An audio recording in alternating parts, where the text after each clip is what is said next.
Fala devs! E aí, alguém já te explicou por que você estuda estrutura de dados na faculdade, por exemplo? E por que algumas empresas pegam pesado esse assunto no processo seletivo?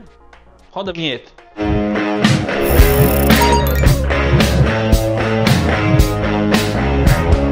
Antes de começarmos a falar um pouco sobre esse mercado, eu gostaria de pedir para você se inscrever no canal, clicar no sininho aí para receber as notificações.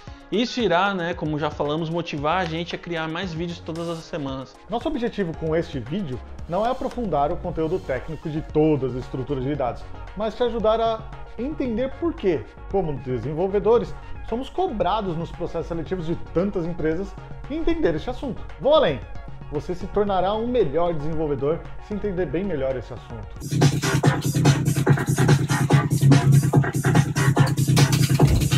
Então vamos lá, o que são estruturas de dados?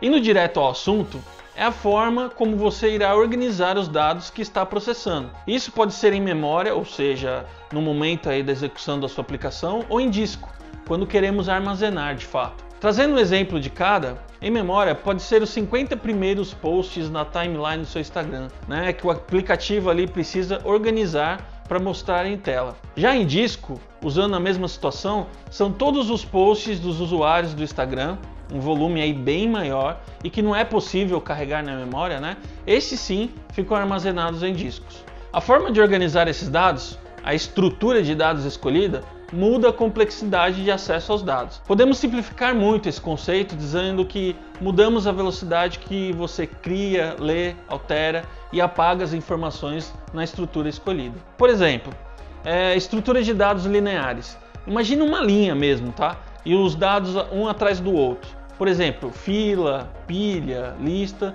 são estruturas aí que funcionam bem em situação que os dados precisam ser tratados um a um. Mas na hora que se deseja buscar uma informação ou se deseja organizar esses dados, a complexidade aumenta. De novo, vamos simplificar e dizer que a velocidade com que você busca os dados ou ordena eles será maior que a leitura sequencial. E pior, quanto maior for a quantidade de itens que tem nessa estrutura, maior será esse tempo. Ainda falando do exemplo de estruturas lineares, comentei com vocês sobre o Instagram. Então imagina aí que você vai fazer um aplicativo com um feed de notícias parecido com o Instagram e existem 1000 notícias em 10 categorias diferentes para serem exibidas. Como você guardaria essa informação no app? E se o usuário desejar filtrar as notícias por categoria? Será que a forma como está organizada influencia? Então, a forma como organizamos é a nossa estrutura de dados. E a eficiência dessa estrutura chamamos de complexidade algorítmica. Eu não entendi o que ele falou. Isso só tem um nome assustador. Com o tempo e exemplos fica mais fácil de entender. Esse assunto não é simples.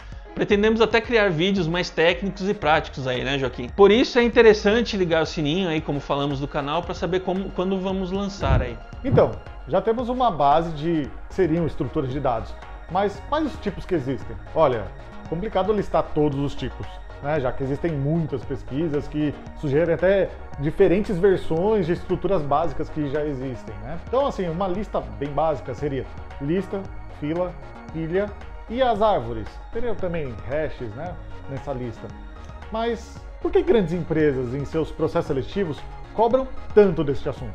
Você sonha em trabalhar como engenheiro de software, por exemplo, no Google, na Apple, no Facebook, Netflix, qualquer uma dessas empresas? Olha, se quiser entrar em uma dessas empresas ou em qualquer outra empresa de tecnologia, para desenvolvimento, que tem foco em produtos digitais, você será cobrado sobre estrutura de dados. Talvez você já tenha olhado para os processos seletivos e está pensando, mas Joaquim, eu não vi nenhuma questão pedindo para explicar uma estrutura de dados, ou nem vi estrutura de dados na prova, Sim, tem muitas provas desses assuntos que esses assuntos aparecem, eles estão lá, mas na resposta. Cabe a você que está resolvendo o problema perceber a necessidade de uma estrutura de dados específica e que irá tornar a sua solução mais eficiente. Bom, Paulo, vamos estudar alguns casos?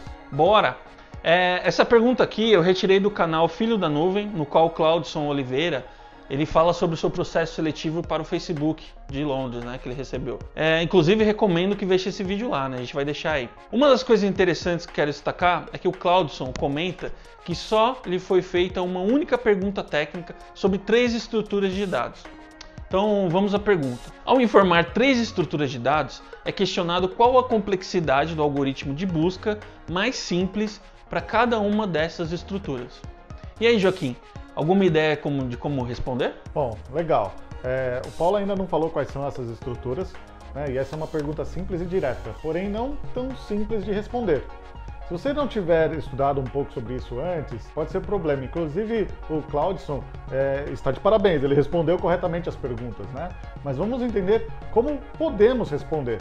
Antes de saber quais são essas estruturas, temos que entender o que é complexidade de algoritmo. Então, como falamos anteriormente, isso está relacionado com a dificuldade em se fazer uma operação, o tempo de processamento, né? Seja busca ou inserção, né? Ou outra operação em cima dessa estrutura. Existe uma notação chamada Big O, ou o O grande, que diz assim, se o algoritmo tem um tempo constante, não necessariamente rápido, mas constante, nós dizemos, por exemplo, que o Big O dele é O de 1. Se o tempo depende diretamente da quantidade de elementos, ele pode, por exemplo, ser O de N.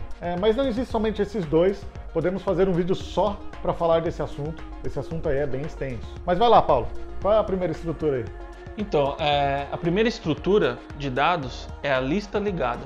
A lista ligada, ela tem uma característica de ser formada por nós e cada nó aponta para o próximo elemento. E se quisermos acessar o primeiro elemento, o tempo de acesso é sempre igual para o primeiro elemento. Logo, a complexidade é O de 1. Porém, para acessar o elemento na posição 4, precisamos navegar da 1, né, para 2, da 2 para 3, para então chegar na 4. Né? Ou seja, isso aí vai depender da posição que está o nosso elemento. Bem, isso sim significa que se desejamos acessar o elemento numa posição N, né, uma posição qualquer N, teremos que fazer N transições. Então, está diretamente relacionado à quantidade de elementos. A complexidade, logo, é O de N. Essa é uma forma simplificada de se raciocinar sobre o cálculo de complexidade, mas bastante útil em situações como essa. Como a pergunta se refere à busca de algum valor, para pensarmos na complexidade, pensamos no pior caso. Então, se no caso de uma lista, esse valor ele se encontra no final da lista, né, nós teremos que varrer todos os elementos. Então, logo, o nosso código ele terá que passar por todos os elementos dessa lista. Então, começa a ficar claro que, como ele tem que passar por todos os elementos, essa complexidade será O de N. Que louco isso, né? Mas vamos para a próxima estrutura de dados, né, que foi perguntada. Essa outra estrutura de dados, por exemplo, hash map. Vamos lá, o hash map é uma estrutura que espalha os dados em um vetor, utilizando um valor a ser armazenado, ou no caso aí também pode ser através de uma chave. Então pense no caso que queremos guardar os dados de uma pessoa e colocamos a chave o CPF dessa pessoa. Bom, qual é a relação do CPF com a posição do vetor? Bem, esse é o objetivo do hashmap, ter uma função de espalhamento, uma função que relaciona o valor da chave com o valor inteiro que corresponde a uma posição nesse vetor. O legal disso é que o algoritmo é determinístico e leva sempre o mesmo tempo para calcular a posição. Por isso, se o tempo é constante de acesso, né, se você informar uma chave, a hashmap irá te devolver em complexidade O de 1, constante, o valor que você está buscando. Nossa, muito show. E a última estrutura perguntada foi árvore binária.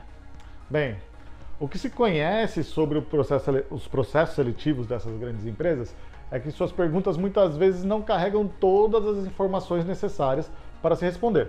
Neste caso, se a pergunta foi somente árvore binária, cabe ao entrevistado questionar qual o tipo exato de árvore binária, né? Ou se seria o caso de qualquer árvore binária, pois nesse caso específico temos a árvore binária de busca, e essa árvore possui a seguinte regra: para todo nó teremos uma subárvore esquerda somente com os valores menores e uma subárvore direita somente com os valores maiores, né? Isso muda a regra do jogo, pois numa árvore binária, que não é a árvore binária de busca, né, as informações não estão necessariamente organizadas. Com isso, você teria que usar um algoritmo de varredura que fizesse um percurso pré, pós ou em ordem, e no pior caso você varreria toda a árvore. Logo, a complexidade seria O de N, ou seja, diretamente relacionada à quantidade de elementos. Mas no caso de árvore binária de busca, por estar ordenada,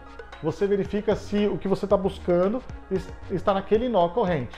Se não for aquele valor que você está buscando, você verifica se o valor que você está buscando é maior ou se ele é menor. E isso é interessante, né? Porque a cada passo de busca você joga fora aí metade dos dados. Esse tipo de algoritmo que a cada passo você quebra o problema na metade, dizemos que a complexidade algorítmica dele é O log de n. Ixi, essa última parte aí é mais complexa, né? Bom, é mais complexa, né? É mais difícil, mas como eu disse, demoraria muito tempo para a gente explicar tudo isso, né? Podemos pensar aí nos próximos vídeos, né? E aí, vocês entenderam a importância de estudar estrutura de dados? Só trouxemos aqui um pedacinho do que acontece por aí. Eu gostaria de entender de vocês quais as dificuldades que vocês já passaram ou estão passando com estrutura de dados, né?